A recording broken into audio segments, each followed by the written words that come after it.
넘치기를 원합니다. 우리가 이렇게 주님을 믿게 됐던 그런 순간들이 있죠. 그리고 주님을 인격적으로 그리고 주님을 그렇게 만난 그런 감격이 다 하나씩은 있을 거라고 생각이 듭니다. 그런데 우리는 항상 인생을 살면서 그때의 기억과 그때의 감정을 가끔 잊어버리고 살 때가 가끔 있는 것 같습니다. 우리가 주님을 만났을 때, 주님이 나를 만나 주셨을 때 그 감격을 항상 기억하면서 어떠한 고난이 있을지라도, 어떠한 상황이 속에 있을지라도 그때 주님이 나를 만나 주셨던 그 감격만으로 항상 기뻐하며 감사함으로 나가는 우리 모두가 되길 원합니다. 그때의 감격을 다시 한번 우리 생각하면서 주님께 나아가는 우리가 되길 원하며 다 함께 우리 찬양 드리며 예배로 나아가겠습니다.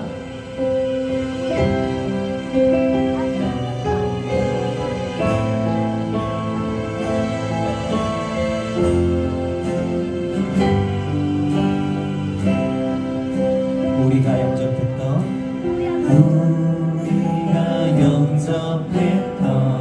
그때의 모습을 생각하며 감사로 가득하네. 더 이상 도망가려 하지 않는 모습들을 과신하며 기대로 간 우리가 영접했던 그때의 모습을 생각하며 감사로 가득하네. 더 이상 도망가려 하지 않는 모습들을 확신하며 기대로 가득하네.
만나주셨던 그 감격, 그 감동을 잊지 않게 하여 주시고 항상 주님만의 그때의 감격을 항상 생각하면서 하면서 주님 나와 언제나 함께 하신다는 그 생각을 가지며 항상 어떤 어려움 속에서도 주님만 의지하며 나가겠다는 다짐으로 다 함께 기도하며 나가겠습니다. 주여 사랑이 많고 감사하신 하나님 아버지, 아버지 나를 만나주셨던 그 감격을 아버지가 세상 삶을 통하여서 아버지 드러나는 삶을 살기 원합니다. 아버지 그 감격을 잃어버리고 아버지 정말 잊어버리고 아버지 정말 버리고 사는 것이 아니라 아버지 내가 항상 간직하면서 그 곱씹고 그 감격을 다시 한번 곱씹고 생각하면서 항상 주 어려움 속에서도 그 감격을 생각하면서 주님께 찬양하며 주님께 감사하며 주님께 기쁨으로 나가기 원합니다. 우리 이 시간도 아버지 주님 찬양 받아주시옵시고 예배를 받아주시옵시고 어떠한 상황이 있을지라도 그 자리에서 주님을 찬양하며 그 자리에서 주님께 감사하며 그 자리에서 주님을 기뻐하는 우리 모두가 되기 원합니다. 나를 만나주셨던 그 감격을 잊지 않게 하여 주시옵시고 항상 감사함으로 그 감격을 통하여서 더욱더 헌신하며 더욱더 주님을 위해 일하는 데 힘쓰는 우리 모두가 되게 하여 주시옵소서. 이 시간 예배를 받아주시옵시고 우리 아버지 정말 이 예배도 헌신으로 받아주시고 아버지 우리의 정말 온 마음과 정성을 다하여 드리는 예배가 되게 하여 주시옵소서. 이 세상을 살면서 주님과 함께 동행하면서 나와 동행하고 나와 함께 하시는 그 주님을 잃어버리지 않게 하여 주시옵시고 항상 주님과 동행하며 주님의 발자국에 뒤따라가는 우리가 되기를 원합니다. 주여 항상 함께 해주시옵시고 주여 우리의 손을 붙잡고 아버지 언제나 함께 동행하여 주시옵소서.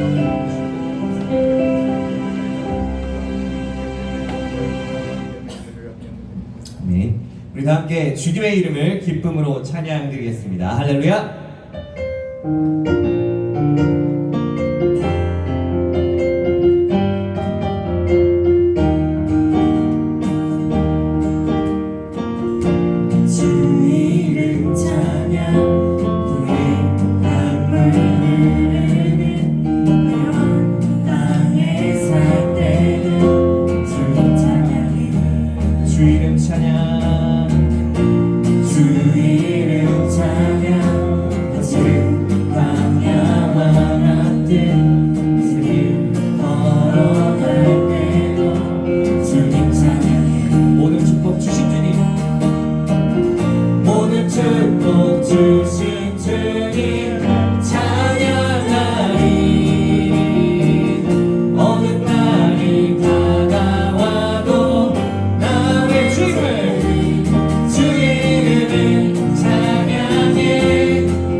주의 이름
주님을 따라가는 우리가 되길 원합니다.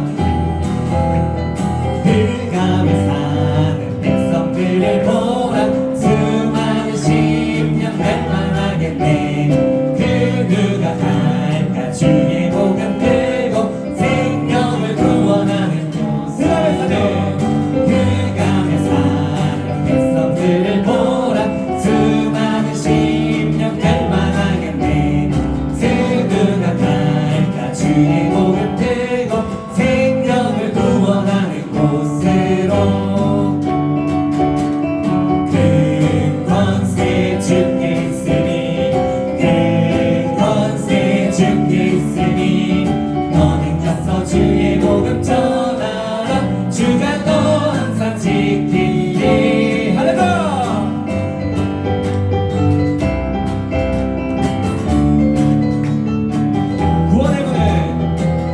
구원의 문은 넓게 열렸으니 십자가 분명 일어나거라.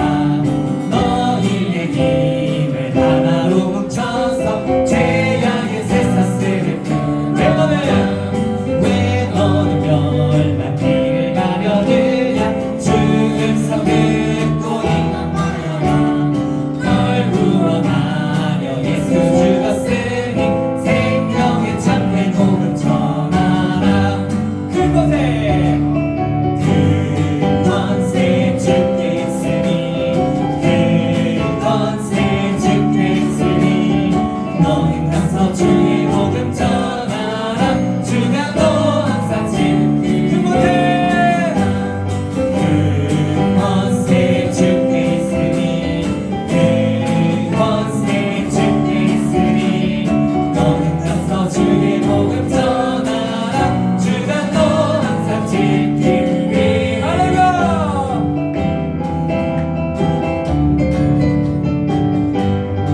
어둠 속에 있는 그를 우리가 구원하는 우리가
나서 제자 삼으라. 나서 제자 삼으라. 세상 모든 사람들을, 세상 모든 영혼이 내게 달려나게. 나서 제자 삼으라. 나의 길을 가르치라. 내가 너희와 항상 함께 하리라. 할렐루야. 아멘. 세상에 어떤 시련과 유혹이 올지라도 우리가 이길 수 없음을 항상 인정하고 항상 겸손한 마음으로 주님을 찾고 모든 것이 주님께 달려있음을 항상 의지하고 나아가는 우리가 되길 원하는 마음으로 우리 함께 이 찬양 드리겠습니다.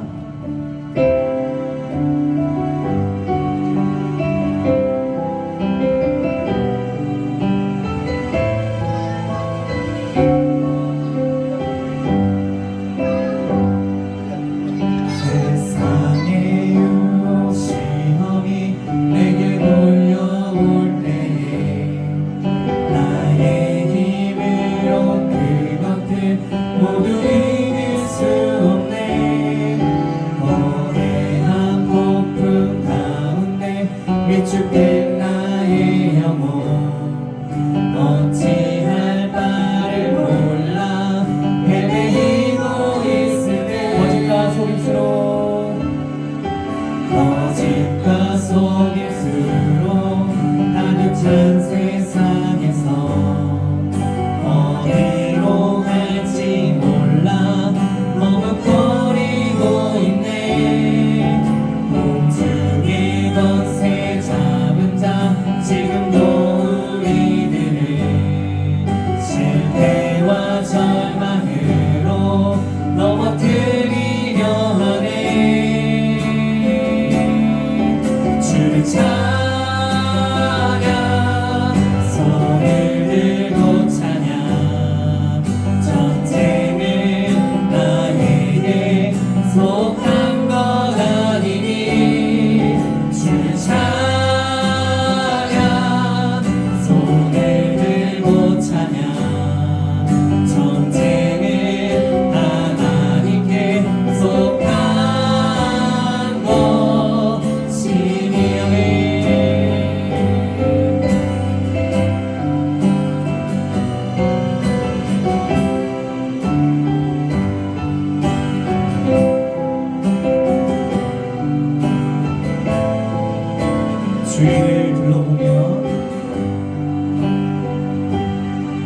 주위를 둘러보면 아무도 없는 듯 믿음의 눈을 들면 보이는 분 계시네.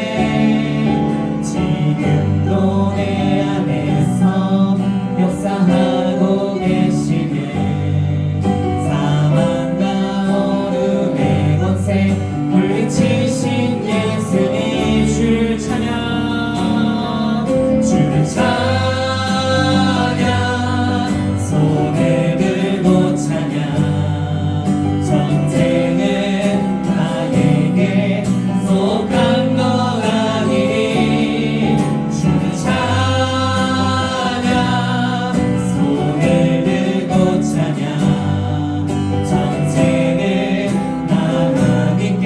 우리 두 손을 높이 들고 주를 찬양하시니. 주를 찬양, 손을 들고 찬양. 전쟁은 나에게 속한 것 아니니. 주를 찬양, 손을 들고 찬양.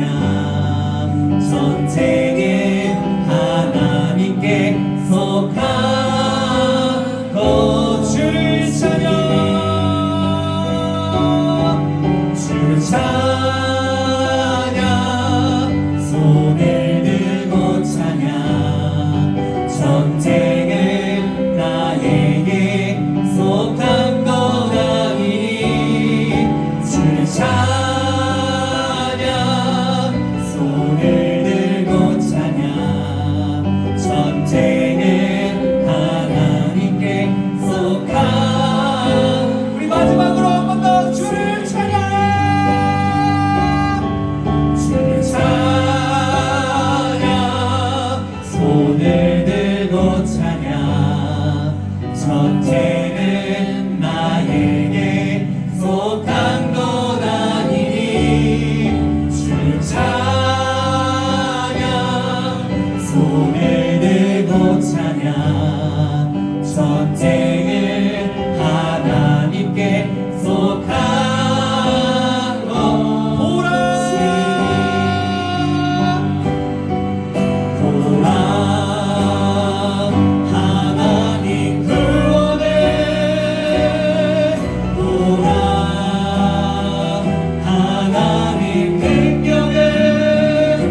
알고 보라 너희를 구원한 나를 너희를 치던 적에 너희 있느냐 너희를 억누르던 원수는 어디 마지막으로 두 손을 들고 쳐야 되겠습니다. 보라! 보라 하나님 구원을 보라 하나님 능력을 너희를 위해서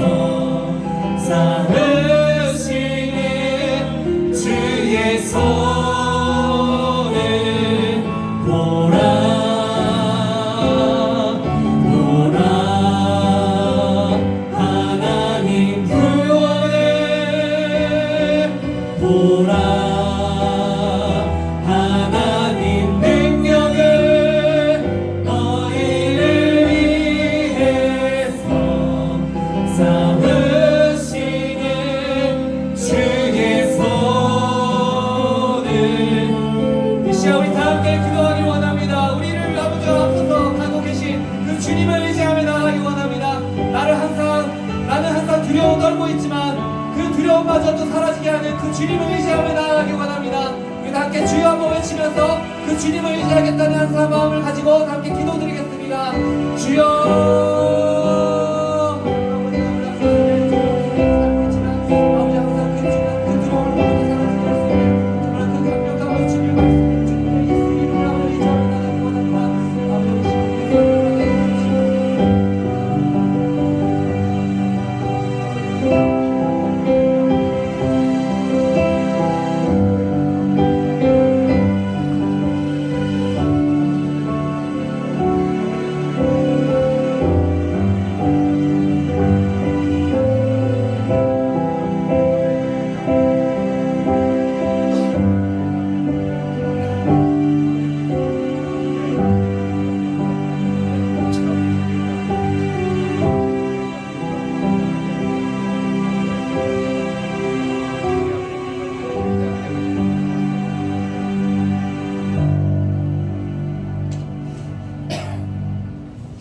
다 같이 사도신경 하심으로 신앙 고백 드리도록 하겠습니다. 전능하사 천지를 만드신 하나님 아버지를 내가 믿사오며 그 외아들 우리 주 예수 그리스도를 믿사오니 이는 성령으로 잉태하사 동정녀 마리에 선하시고 본디오 빌라도에게 고난을 받으사 십자가에 못 박혀 죽으시고 장사한 지 사흘 만에 죽은 자 가운데서 다시 살아 하늘에 오르사 전능하신 하나님 우편에 앉아 계시다가 저리로서 선자와 죽은 자를 심판하러 오시리라. 성령을 믿사오며 거룩한 공예와 성도와 서로 통한 것과 죄를 사하시는 것과 몸이 다해 사는 것과 영원히 사는 것을 믿사옵나이다. 아멘. 우리 찬송가 135장 부르신 후에 우리 박은혜 지사님 나오셔서 대표로 기도해 주시겠습니다.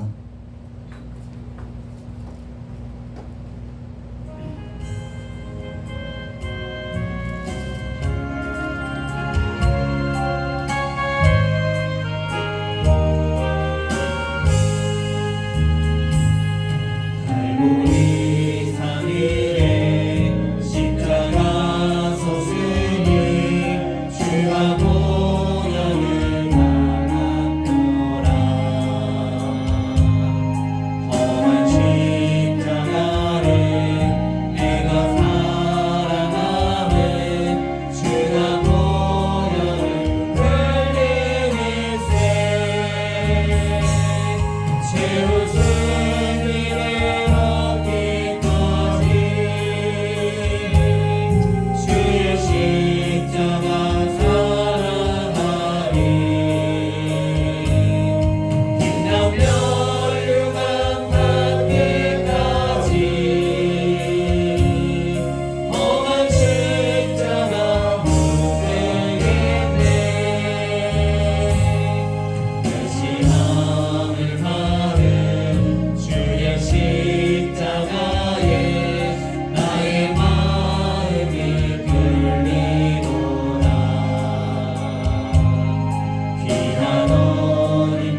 기도하겠습니다. 하나님 아버지 감사합니다. 하나님 아버지 우리가 부족하지만 이 자리에 나와서 예배드리게 하시고 또한 주님을 찬양하며 말씀을 듣게 하신 주님 감사합니다. 주님께서 우리에게 예배를 자유해 주셨고 아버지 말씀을 듣는 시간을 주셨습니다. 하나님 아버지 우리가 그렇지만 매일매일 죄를 짓고 살아가며 아버지 알고 지은 죄 모르고 지은 죄 너무 많은 죄를 짓고 살고 있습니다. 하나님 그 죄를 주님께서 용서하여 주시옵고 아버지 보혈의 피로 깨끗하게 하셔서 아버지 다시금 일주일을 힘들게 살아갈 수 있도록 주님 인도하여 주시옵소서. 아버지 이제 말씀을 듣고 다시 내일이면 한 주를 시작합니다. 아버지 세상에 있어서 생활에 있어서 주님을 닮아가는 삶을 살아갈 수 있도록 주님 도와주시옵고 주님 우리를 보면서 주님의 피를 닮아가며 주님의 보혈을 아버지 따라가는 삶을 살 수 있도록 주님 인도하여 주시옵소서. 아버지 그리하여 세상 사람들이 주님의 빛을 바라보며 아버지 세상에서 주님의 빛으로 나아가는 삶 살아갈 수 있도록 주님 우리를 통하여 인도하여 주시옵소서. 하나님께서 부족한 종을 아버지 이 자리에 세워놓고 기도하게 하시고 아버지 말씀 듣게 하셨으니 아버지 주님 귀 있는 자의 귀를 열 수 있도록 주님 도와주시옵고 아버지 말씀이 꿈같이 달 수 있도록 주님 인도하여 주시옵소서. 아버지 말씀을 전하시는 서윤기 목사님에게도 인도하여 주시옵고 주님 그 말씀이 성령의 불과 같이 임하여서 하나님 말씀이 주님 능력의 삶을 살 수 있도록 주님 인도하여 주시옵소서. 항상 함께 할 걸 믿으며 예수님 이름으로 기도했습니다. 아멘.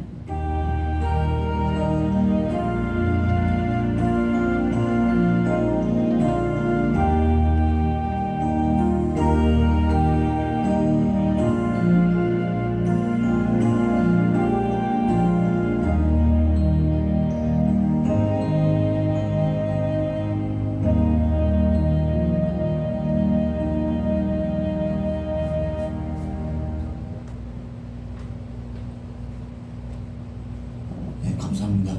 우리 사도행전 오늘 우리 함께 나눌 하나님 말씀 사도행전 24장 24절부터 27절까지만 우리 교도하도록 하겠습니다.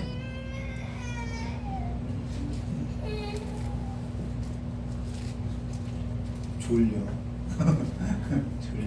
우리 애기. 사도행전 24장 24절부터 27절까지의 말씀 한 절 한 절 교도하도록 하겠습니다.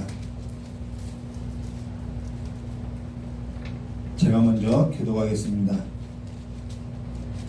사도행전 24장 24절부터 27절까지입니다. 제가 먼저 교도하겠습니다. 수일 후에 벨릭스가 그 안에 유대 여자 두루실라와 함께 와서 바울을 불러 그리스도 예수를 믿는 도를 듣거늘 제가 장차오는 심판을 강론하니 벨릭스가 두려워하여 대답하되 시방은 가라 내가 틈이 있으며 너를 부르리라고. 이 시방이라는 글씨는 요즘 안 쓰는 글씨죠. 우리 26절 말씀 제가 또 교도하겠습니다. 동시에 또 바울에게서 돈을 받을까 바라는 거로 더 자주 불러 같이 이야기하더라. 때를 지나서 루기오가 벨릭스의 소임을 대신하니 벨릭스가 유대인의 마음을 얻고자 하여 바울을 부르하였느니라. 아멘.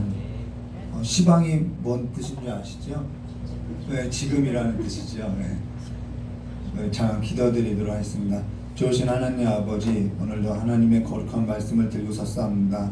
이 말씀은 온전히 하나님의 말씀으로만 선포되어질 수 있도록 주님께 역사해 주셨고 모든 허물은 주님의 보혈로 덮어주셔서 온전히 하나님의 진리만 드러날 수 있도록 주 역사해 주시었고 이 말씀이 우리의 삶 가운데 듣기에는 꿀송이 같아도 우리의 삶 가운데는 아버지 쓰디쓴 말씀이 오니 아버지 이 말씀대로 살 때 힘을 더하여 주시었고 오늘 신방 예배에 감사해서 아버지 앞에 드리는 예물이 있습니다. 이 가정 가운데 주님께서 반석 위에 세워주셔서 날마다 그 생수가 끊어지지 않게 해주셨고 주님께서 대장부가 되라고 하셨사오니 아버지 가장으로서 대장부가 될 수 있도록 주님께서 그 마음과 생각을 지켜주시었고 그 가정 안에서 살아가는 모든 아버지 식솔들이 온유와 평강과 그 하나님 앞에의 그 기쁨이 넘치는 가정 될 수 있도록 주 역사해 주실 간절히 원하옵나이다. 주님께서 온유하다고 하셨사오니 온유한 가정으로서 평강에 평강을 더하여 주시길 간절히 원하오며 기억하신 예수님의 이름으로 기도드리옵나이다. 아멘. 예, 누가 뭐라고 해도 온유하다고 하네요. 예, 오늘 사도행전 23장 12절 말씀부터 24장 27절 말씀을 가지고요. 바울이 의와 절제와 장차 오는 심판을 강론하니라 라는 제목으로 우리 함께 나누도록 하겠습니다. 오늘 우리가 나눌 것은요, 사도 바울이 가이사랴 총독 앞에서 발언하는 그 증언에 있어서 나눌 건데요. 여기에서 우리가 보고 들어야 할 것은 성도가 살아가는 힘이 뭐냐, 성도가 살아가는 그 삶의 어떠한 이유나 목적이 뭐냐에 있어서 오늘 우리가 함께 나눌 거라는 거예요. 그 주제를 이야기하고 있다는 것이죠. 지금 누가가 쓴 이 글은 성령께서 누가로 하여금 무엇을 지금 전하고 있냐면은, 누가복음은 예수 그리스도가 누구인지를 전했다면은 사도행전은 하나님의 나라가 어떠한 나라인지를 전하고 있다라는 거예요. 그래서 우리가 이 글을 보면서 세상 나라가 뭔지 그리고 하나님의 나라가 뭔지에서 우리가 그것을 좀 새겨들어야 한다는 것이죠. 우리가 수요 예배 때 마태가 쓴 글에 있어서도 나눌 때 천국이 뭔지, 천국에 있어서의 그 복이 뭔지, 천국에 있어서의 그 통치가 뭔지 지금 우리가 함께 나누고 있는 것과 같다라는 것입니다. 여기에 있어서 우리가 들을 뿐만 아니라 우리의 삶에 있어서 이런 천국이, 이런 하나님의 나라가 이루어지기를 소망해야 하는 것이죠. 그러면 우리가 바울이 지난 시간에 바울이 예루살렘에서 결박되고 신문을 받고 갇혀 있는데 일부 유대인들이 당을 지어가지고 바울을 죽이기 전에는 먹지도 않고 마시지도 않겠다는 결사대를 형성했다는 거예요. 이를 듣게 된 바울의 생질이 조카지요. 바울의 조카가 천부장에게 가서 알렸죠. 그래서 천부장의 입장에서는 감금된 로마 시민이 재판도 받지 않고 죽게 되면은 그 책임을 물어야 하기 때문에 그를 로마 총독이 머물고 있는 가이사랴에 보내고자 지금 병사들을 준비하고 있다는 것입니다. 그것이 오늘 성경 말씀 12절과 13절 말씀에 이렇게 나왔죠. 날이 새매 유대인들이 당을 지어 맹세하되 바울을 죽이기 전에는 먹지도 아니하고 마시지도 아니하겠다 하고 이같이 동맹한 자가 40여 명 되더라 라고 이렇게 이야기했죠. 그러면서 천부장은 루시아라는 천부장인데요. 이 천부장이 보병 200명과 기병 70명, 창병 200명을 준비해서 호송해서 이 총독, 가이사랴에 있는 총독에게 보낸다는 것입니다. 그러면서 총독에게 편지를 썼는데, 글을 썼는데요. 그 글의 내용이 27절과 30절입니다. 23장 27절과 30절입니다. 제가 봉독하겠습니다.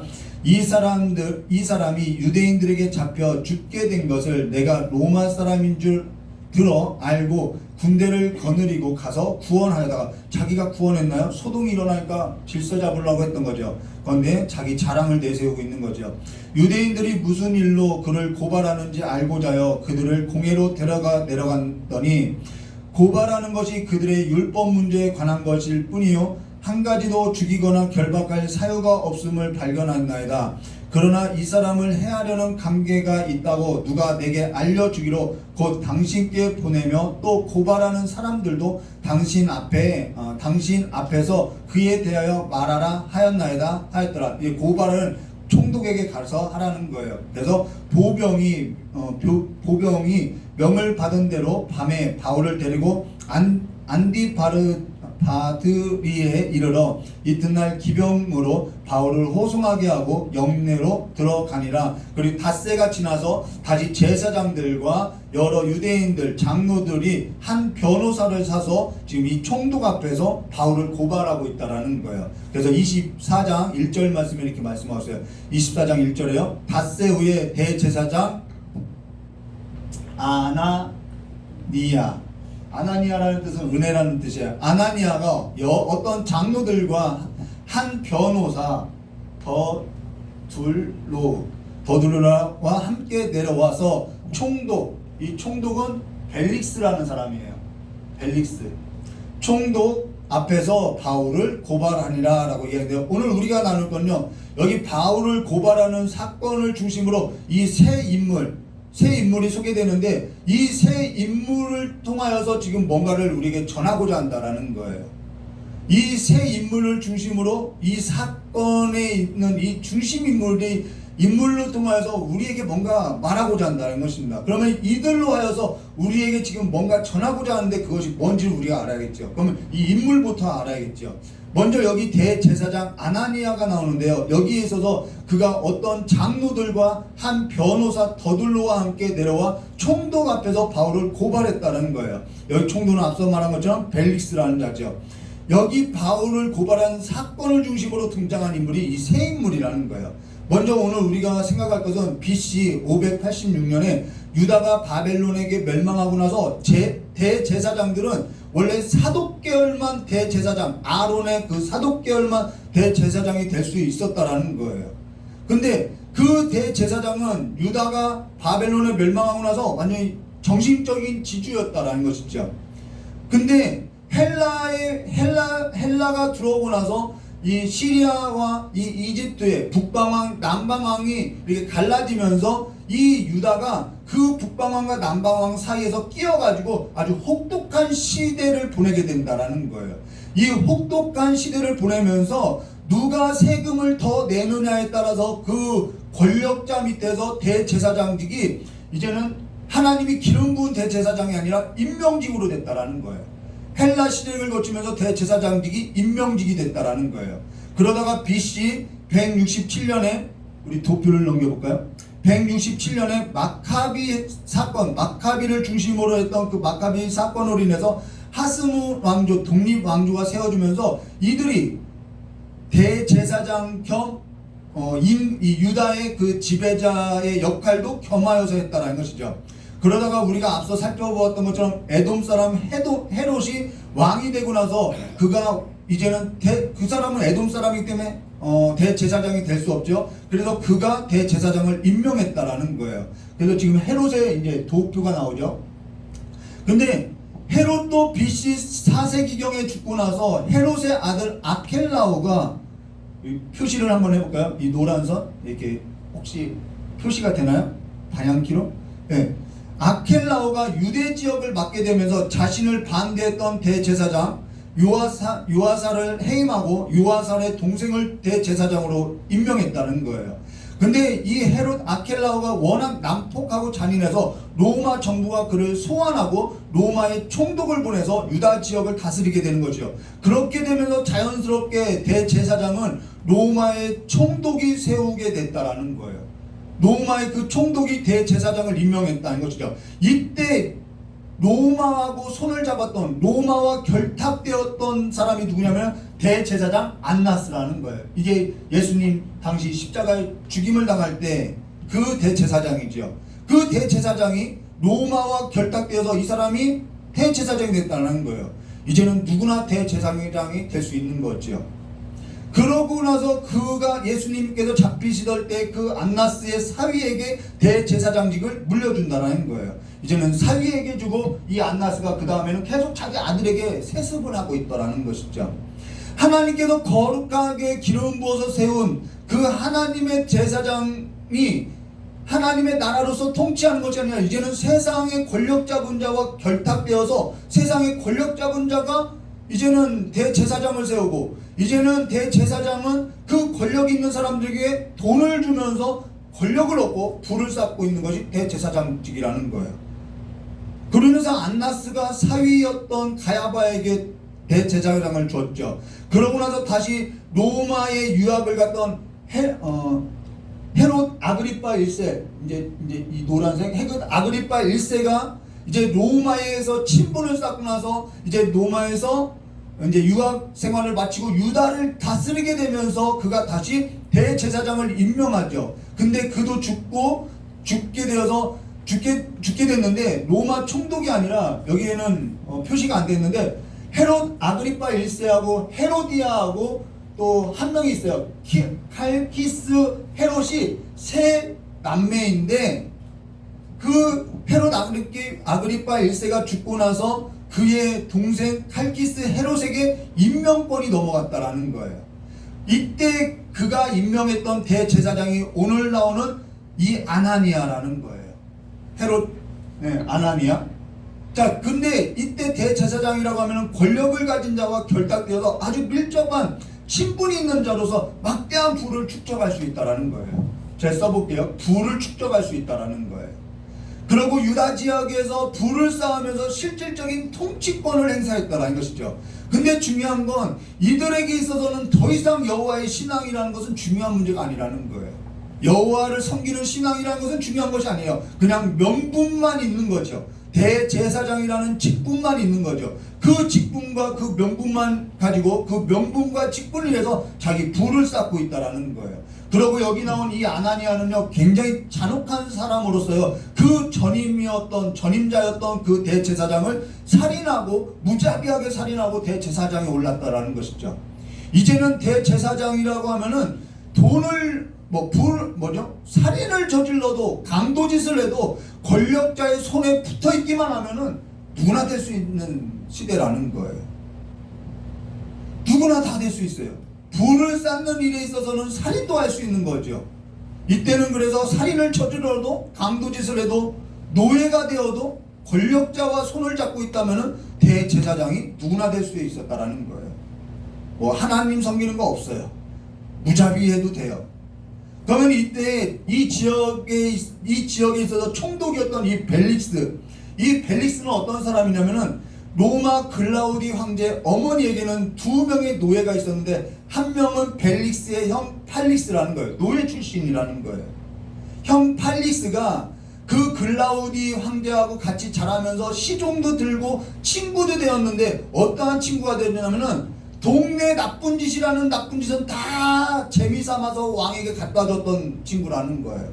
그래서 이 글라우디 황제가요, 황제가 되고 나서 굉장히 잔인한 일을 많이 하고 있더라는 것이죠. 나쁜 짓만 하는 거예요. 그래서 친구 잘 사게 하는 것이죠. 칼리굴라가 암살되고 나서 3대 왕이 칼리굴라죠. 칼리굴라가 암살되고 나서 글라우디 황제가 되고 나서 이제 팔릭스, 자기 형이 이제 팔릭스인데 그 팔릭스의 도움을 받아서 그의 동생 벨릭스를 총독으로 세워놨다는 거예요. 그럼 노예 신분에서 지금 총독이 되었다라는 거예요. 갑자기 신분 세탁이 되었다는 것이죠. 근데 당시 총독이 되면은 막대한 세금을 거둘 수 있고요, 군사를 끌고 다닐 수 있고요, 땅도 빼앗을 수 있고요, 얼마든지 부를 축적할 수 있다라는 거예요. 자, 앞에서도 말한 것과 이 사람도 벨릭스도 부를 축적할 수 있어요. 노예 신분에서 신분 색달을 하고 부를 축적해요. 이 사람은 살인을 저질러서 부를 축적하고 있어요. 지금 이 얘기를 하는 거예요. 근데 여기 총독 벨릭스의 아내가 누구냐면 유대의 여자 두루실라예요. 여기 두루실라는 어떤 여자냐면요, 앞에서 살펴보았던 것처럼 헤롯 가문에 있어서 헤롯의 아내 미리암의 아들 아리스도 블루가 있는데 그 아리스도 블루의 아들 헤롯 아그리파 1세, 우리 앞서서 말한 그 헤롯 아그리파 1세에게 세 자녀가 있었는데 그 한 자녀가 헤롯 아그리파 2세 베니게 두루실라라는 거예요. 헤롯 아그리파 2세 베니게 두루실라라는 거예요. 근데 헤롯 아그리파 2세는 베니게하고 자기 여동생하고 결혼했다라는 거예요. 그리고 두루실라는 로마의 어떠한 권세 있는 자, 권력이 있는 자와 결혼했는데 이혼하고 나서 누구랑 결혼했냐면 오늘 나왔던 벨릭스와 결혼한다라는 것이죠. 근데 이 여자가 어떠한 여자냐면요, 이 두루실라라는 유대 여자가 어떠한 여자냐면 한마디로 정리하면요, 굉장히 이뻐요. 정말 이뻐요. 그래서 저희 딸에게 아빠 때는 이영애가 예쁜 여자였는데 요즘은 누가 예쁘냐 했더니 칼리나 원터 장원영 이런 애가 예쁘다고 이야기해요. 이 두루실라라는 여자가 그와 같은 여자라는 거예요. 그래서 당시에 어떠한 소문이 있었냐면 벨릭스는 돈으로 미물을 사고 두루실라는 미물로 돈을 샀다라고 이야기하고 있다라는 거예요. 이러한 소문이 있었다라는 거예요. 노예였던 벨릭스가 총독이 되고 나서 어떠한 가치로 살았냐면 돈이면 다 한다라는 거예요. 돈이면 뭐든지 다 살 수 있다라는 거예요. 여자도 살 수 있고 다 살 수 있다라는 거예요. 두루실라는 어떠한 여자냐? 얼굴이면 다 되더라는 거예요. 이쁘면 다 되더라는 거예요. 물질 만능이지요. 외모 지상주의지요. 이게 세상의 가치라는 거예요. 지금 이 세 인물을 통하여서 세상 나라가 어떠한 나라인지를 보여주고 있다라는 거예요. 그리고 여기 대제사장이 바울을 고발하려고 데려왔던 한 변호사 더둘로라는 사람이 있어요. 이 더둘로라는 사람은요, 당시 어떠한 법정에서도요 진 적이 없어요. 한 번도 진 적이 없어요. 당시의 수사학의 어떤 가장 이 학문 중에 학문이었던 수사학에 있어서 언변이 좋은 자로서요, 이 사람에게 맡겨진 모든 재판은요 진 적이 없어요. 근데 그가 그러한 수사학과 재능과 학문을 가지고 지금 좋은 일을 하는 것이 아니라 자기 이익, 돈이 된다고 하면은 돈 앞에는 이 불의와 불법 앞에 서서라도 변호하겠다라는 거예요. 여기도 또 부예요. 돈이에요. 돈만 된다면은 법 없는 자도 누명씌워서 내가 죄를 만들 수 있다라는 거예요. 그러면 이것이 온전하고 공정한 재판이 되겠냐는 거예요. 공정하고 정의로운 하나님의 그 자비롭고 국률이 풍성한 하나님의 나라로서의 삶의 기능을 할 수 있냐는 거예요. 이 나라가요. 근데 그게 세상 나라인데 성도의 삶이라는 것은 이익 가운데 던져진 삶과 같다, 이 말을 하고 있다라는 거예요. 오늘 저와 여러분이 살아가는 세상에서 살아가는 성도의 삶이라는 것은 이 이익 가운데 던져진 것과 같은 삶을 산다라는 거예요. 여기서 믿음 지킨다라는 것이 쉽지 않겠지요. 그래서 2절과 9절 말씀 이렇게 말하는 거예요.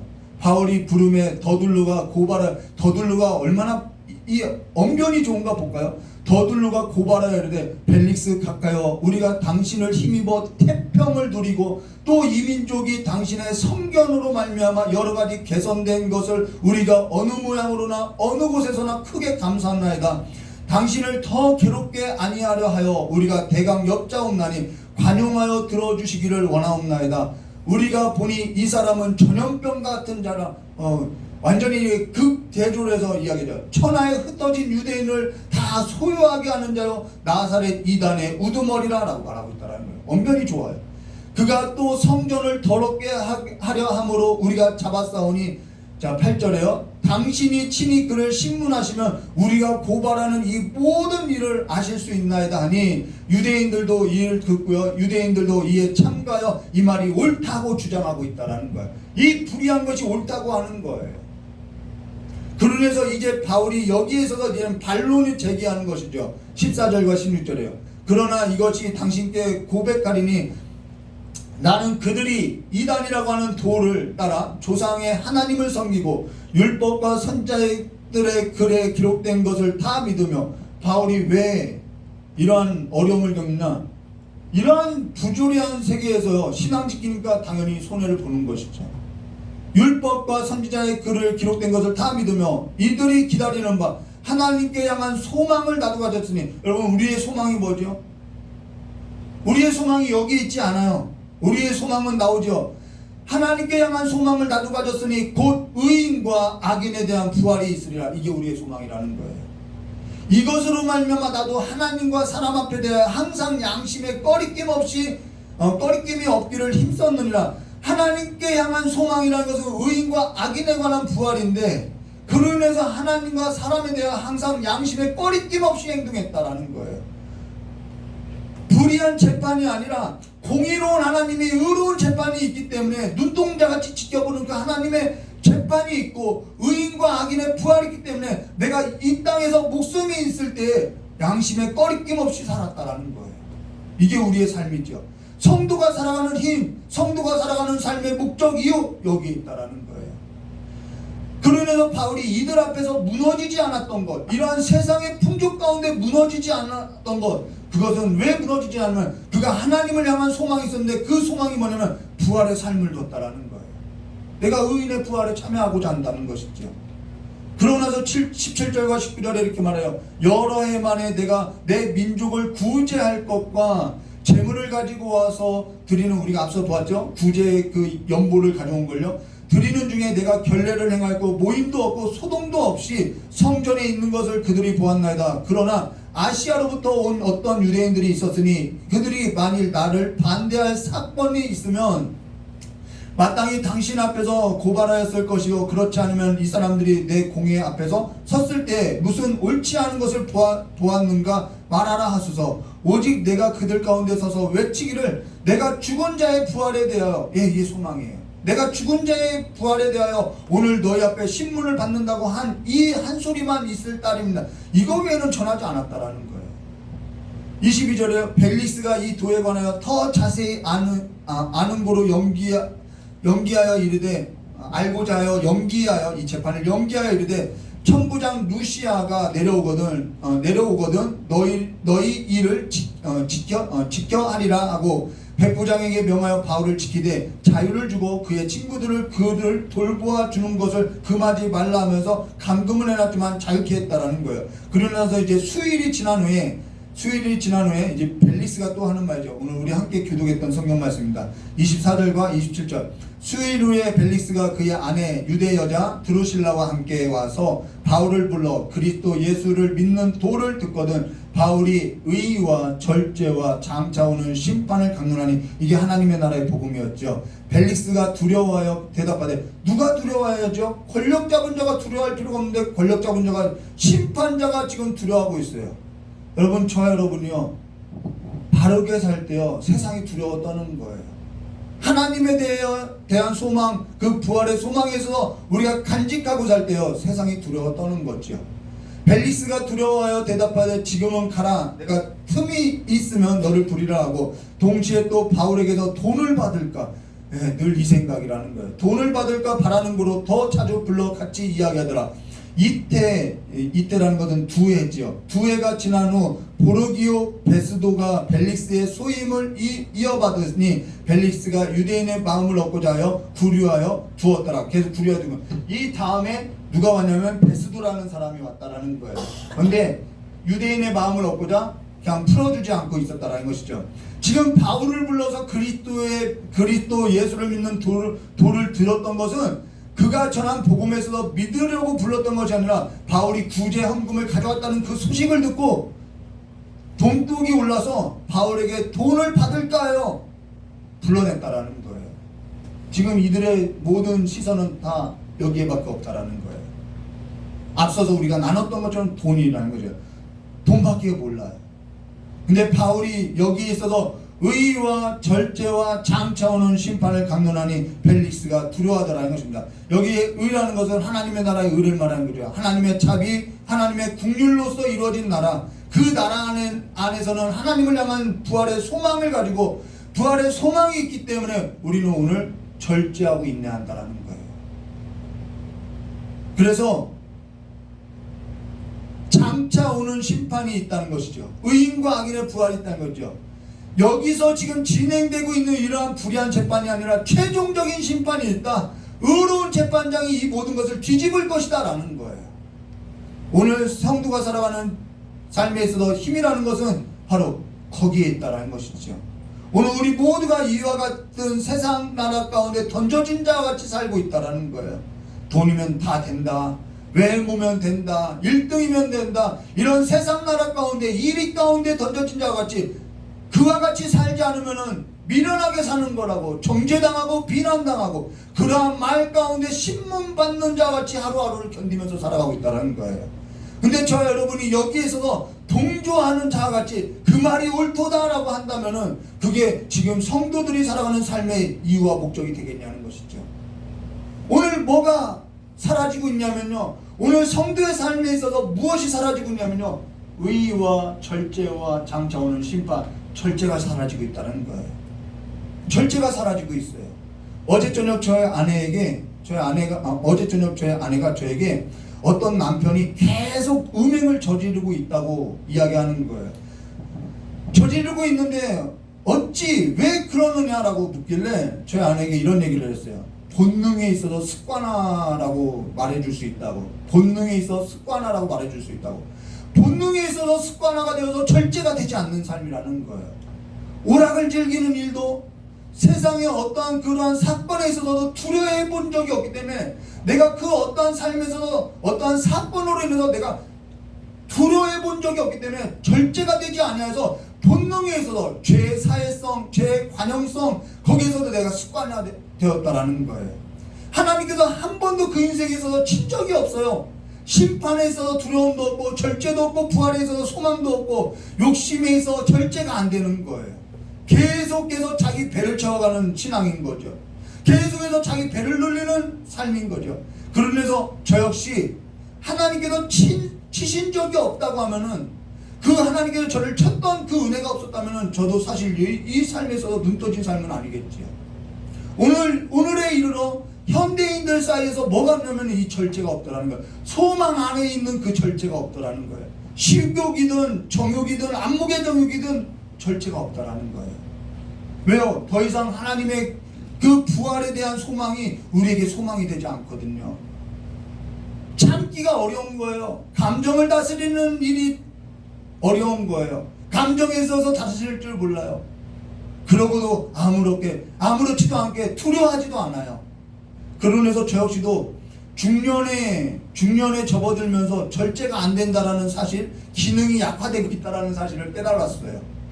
그게 본능의 습관화라는 거예요. 저 역시 화에 있어서 절제가 잘 되지 않아요. 화에 있어서 주변에서 받아주니까요. 제 아내가 받아주니까요. 그 화에 있어서도 무뎌지게 되니까요. 사소한 일에 있어서도 ABC가 막 나오기 시작하는 거예요.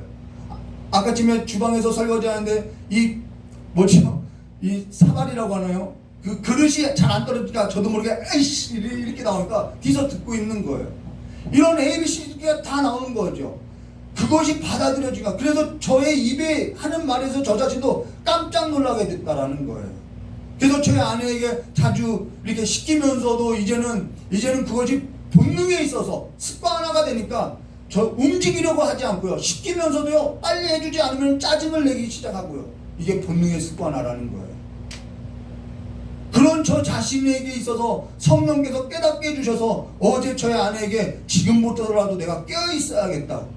깨어있어야 하는 것이 뭐냐면 깨어있어야만 이 절제가 된다라는 거예요. 절제라는 것은요, 그냥 무조건 참는 것을 말하는 것이 아니라 내 안에서 어떠한 이런 본능의 습관화가 지워지지 않는 일들이 있다라는 거예요. 오늘 우리 모두가 다 이 의로운 재판장 앞에서 서게 되는 날이 있을 텐데, 우리가 이러한 이 세상 가운데 던져진 삶 가운데서 우리도 모르는 그 죄의 습성에 있어서 본능의 습관화가 된 일들이 많이 있더라는 것이죠. 세상 나라의 풍족 가운데서요. 여기에 있어서 깨어있을 때 우리는 이 절제의 습관화가 이 절제에 있어서 열매가 맺어진다는 것입니다. 세상의 풍족 가운데 이 세대를 본받아서 살았던 그 본능의 습관화가 된 삶에서도 빠져들지 마시고요. 돈이면 다 된다라는 그 사고, 이쁘면 다 된다는 그러한 사고, 1등이면 된다는 그 사고, 우월주의, 그러한 사고에서 벗어나서요, 의와 절제와 장차 오는 그 심판에서 깨어서 부활의 소망을 가진 자들로서요, 사소한 일에 있어서부터 그 일상의 삶에서부터 회복이 있으시기를 주님의 이름으로 축원합니다. 보는 것, 듣는 것, 먹는 거요, 움직이는 것, 육신을 따라 본능에 있어서 습관화시키지 마시고 의인과 악인의 부활에 있어서 깨어서 양심의 거리낌 없이 하나님과 사람 앞에 서는 삶으로서 가정과 교회와 일터에 있어서 하나님의 나라가 이루어지는 그 삶을 살아내시기를 주님의 이름으로 축원합니다. 같이 기도하도록 하겠습니다. 고맙고 감사하신 하나님 아버지, 우리의 삶 가운데 이제는 하나님의 삶에 있어서 하나님의 나라에 있어서 소망을 들고 그 삶에 있어서 눈 떠진 삶으로서 한 걸음 한 걸음 나아갈 때마다 성령 하나님께서 우리에게 가르쳐 주신 그 모든 하나님의 값진 보아들의 삶에 있어서 깨닫는 마음을 허락하사 날마다 주님과 함께 살아가는 그 삶을 이루는 그 삶의 기쁨이 가정 가운데, 교회 가운데, 일터 가운데 충만하게 해주실 간절히 원하오며 기어하신 예수님의 이름으로 기도드리옵나이다. 우리 찬송가 347장 부르고 잠깐 기도하고 축도로서 예배를 마치도록 하겠습니다.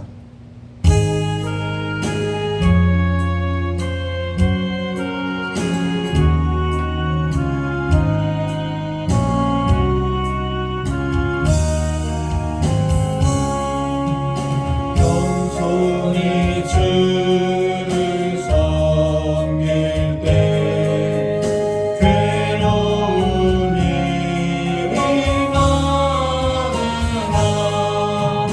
그 주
우리가 오늘 이 시간에요 아시한 것도요 그 본능의 습관화인 거예요. 인자한 말을 가지고 사람을 감화시키지 못하고 내 본능의 습관, 내가 그렇게 살아왔던 걸로서 사람에게 상처를 내고 있지요.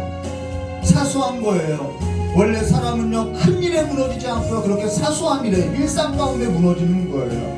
오늘 그 모든 것을 벗어던지고 의와 절제와 장차오는 그 심판에 있어도 그리스도의 부활의 옷을 입고 살아가는 삶이 되게 해달라고 오늘 시간 주여 삼창하고 다 같이 기도하고 돌아가도록 하겠습니다. 주여 주여 주여. 자, 오늘 좋으신 하나님 아버지, 우리가 본능의 습관으로서 죄에 물든 그 욕망을 따라서 세상으로부터 물들었던 그 마음을 갖고 세상 가운데 살아가는 것이 아니라 이 가운데 뜯기는 그 삶으로서 하나님 앞에 드려지질 못하는 그런 짐승으로서 살아가는 삶이 아니라 그리스도의 거룩한 옷을 입고 그리스도의 그 빛난 옷을 입고 부활의 소망을 갖고 부활의 몸을 입은 자들로서 인자한 말로서 사람을 감화시키며 장래의 영광을 비추사 소망이 되게 하는 그 구주 가운데 살아가는 참된 은혜와 평강 가운데 살아가는 삶이 될 수 있도록 주여 역사해 주실 간절히 원합니다. 예배당 가운데서 하나님의 복음이 선포되게 해주시옵고 그 복음의 말씀이 우리를 감동하여서 날마다 삶 가운데 주와 함께 살아가는 그 삶의 기쁨을 주님과 함께 살아가는 의와 화평함과 그 기쁨이 충만한 삶이 될 수 있도록 주 역사해 주실 간절히 원합니다. 주께서 말씀하신 것처럼 내가 이들을 보냄이 아버지 이리 가운데 보냄과 같다고 하신 것 같이 아버지 한 주를 또한 이리 가운데 이러한 세상의 풍경 가운데 살아갈 수밖에 없는 우리 귀한 성도들의 모든 삶이 이 세상의 풍경 가운데 물들어서 본능의 습관으로서 살아가는 삶이 아니라 그리스도의 옷을 입은 자와 같이 희고 맑게 살아가는 삶이 될 수 있도록 그래서 그리스도의 그 삶이 드러나는 삶이 될 수 있도록 주 역사해 주셨고 새롭게 시작하는 그 가정 위에 주님께서 머리가 되사 하늘로부터 오는 신령한 복들로서 땅에 기름진 것들로서 충만한 그 복으로서 아버지 그 가정이 복된 가정 될 수 있도록 주 역사해 주셨고 한 주를 살아가는 우리 귀한 성도들 모든 삶에도 하나님의 은총이 함께해 주실 간절히 원하오며 겨우신 예수님의 이름으로 축복하며 기도드려옵나이다. 조신 하나님 아버지, 주께서 내가 너희를 부름이 이리 가운데 보낸 것 같다고 하셨사오니 한 주를 살아갈 우리 귀한 성도들의 모든 삶이 이리 가운데 뜯겨진 삶과 같이 되어서 아버지 앞에 드려지지 못하는 삶이 아니라 주의 성령이 함께하사 그리스도의 그 거룩한 옷을 입고 빛을 발하는 삶으로서 살아가는 거룩한 삶으로서 세상이 두려워하는 삶이 될 수 있도록 주 역사해 주실 간절히 원하옵곤 합니다. 우리가 세상을 두려워하는 것이 아니라 의로운 재판장이 있음을 믿고 살아가는 우리의 삶을 보고 세상이 두려워 떨게 하여 주시옵고 우리의 삶 가운데 하나님의 그 풍성한 은혜가 또한 한 주의 삶 가운데도 넘치고 풍성한 삶이 될 수 있도록 주님께서 지켜 보호해 주실 간절히 원하오며 새롭게 시작한 가정 위에도 하나님께서 더 큰 복으로서 더 큰 은총으로서 함께하사 하나님의 복된 가정으로서 세워지고 또한 우리 귀한 성도들 이미 세워진 그 가정이 하나님의 반석에 든든히 서가는 복된 가정들로만으로 삼아주시길 간절히 원하오며 기어오신 예수님의 이름으로 기도드리옵나이다. 이제는 우리 주 예수 그리스도의 사랑과 하나님 아버지의 넓고 풍성하신 은혜와 성령 하나님의 내주감화 감동 고통하심의 역사가 오늘 아버지의 말씀을 듣고 한 주를 하나님의 나라 가운데 살고자 하는 우리 귀한 성도들의 모든 머리 위에와 또한 이 자리에 참석하지 못한 우리 귀한 성도들의 모든 발걸음과 교회와 가정과 일터 위에 영원히 함께 있을지어다.